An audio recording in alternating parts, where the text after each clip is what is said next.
இருக்கிறதா? கேட்கவே ஆச்சரியமாயிருக்கிறதே. வாருங்கள் அதை பற்றி காண்போம். அட, இது எனக்கு முன்பே தெரியுமே என நினைப்பவர்கள் கடந்துவிடலாம். இந்த PNR என்பதற்கு விரிவாக்கம் பாசஞ்சர் நேம் ரெக்கார்ட்ஸ். இதன் பெயரிலேயே தெரிகிறது.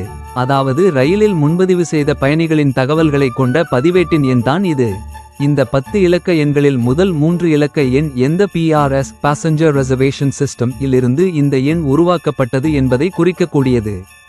இந்தியாவில் மொத்தம் 5 பிரிஸ்கள் உள்ளது. செகந்திராபாத், புதுடில்லி, சென்னை, கொல்கத்தா, மும்பை.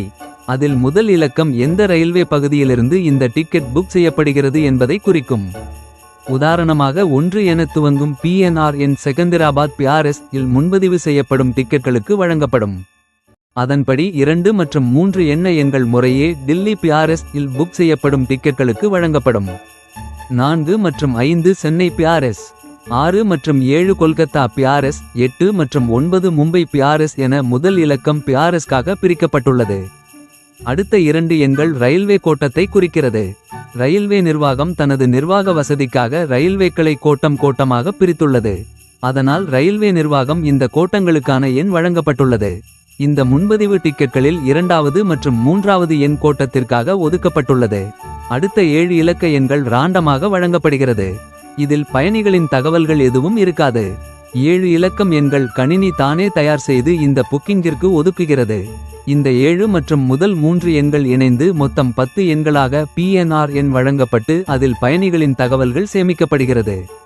ஒரு PNR எண்ணில் பயணிகள் குறித்த என்னென்ன தகவல்கள் எல்லாம் இருக்கிறது என காணலாம் வாருங்கள்.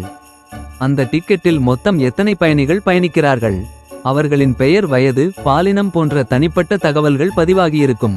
அடுத்தாக அவர்கள் பயணிக்கும் தேதி, ரயில், அதில் இவர்கள் ஏறும் ரயில் நிலையம், இறங்கும் ரயில் நிலையம், எந்த பெட்டியில் இவர்களுக்கான டிக்கெட் ஒதுக்கப்பட்டுள்ளது, சீட் எண் என்ன உள்ளிட்ட தகவல்களும். ஒரு வேலை காத்திருப்பு பட்டியல் என்றால் தற்போதைய பட்டியலில் இவர்களின் நிலை என்ன?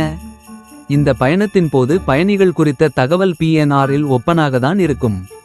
பயணம் முடியும் வரை இந்த தகவல்